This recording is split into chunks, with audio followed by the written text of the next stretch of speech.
Welcome to Top 5, where we count down things. I'm your host, Ayaz Akhtar. Apple's big iPhone 6s announcement came and went, and the big news was the iPad Pro, no pun intended. The audience oohed and awed the monster tablet and what it could do. There are plenty of reasons to buy an iPad Pro, and we'll cover that in another Top 5. However, today, we're counting down the top 5 reasons to hold off on the iPad Pro. At number 5, you already have an iPad Air. Sure, there are performance boosts with the Air 2 and the Pro, but how slow is your current iPad anyway?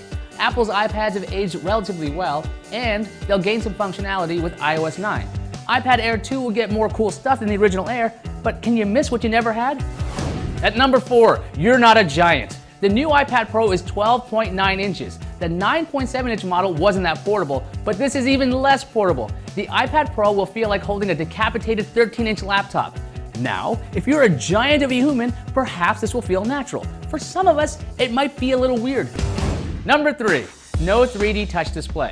Apple spent a lot of time discussing what sets the iPhone 6s apart from the iPhone 6, and that was the 3D touch display that could sense how hard you press on the glass so you can use your phone in a new way. The iPad Pro doesn't have this technology for some reason. Granted, you could probably get similar functionality by picking up the Apple Pencil, but if 3D touch caught your eye, you might actually want to wait for the next generation iPad Pro.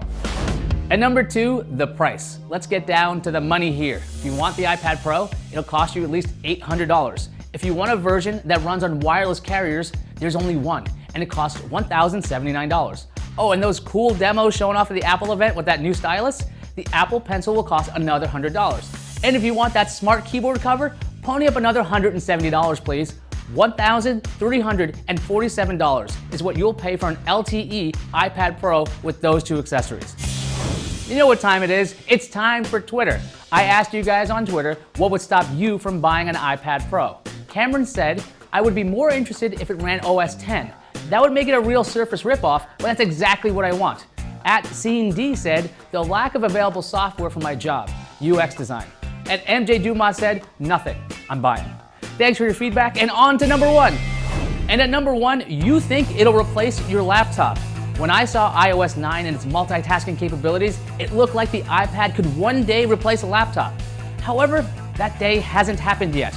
The iPad Pro still uses Apple's Lightning connector, so accessories have to be specially made for the iPad Pro, or you're going to need some kind of Lightning to whatever adapter.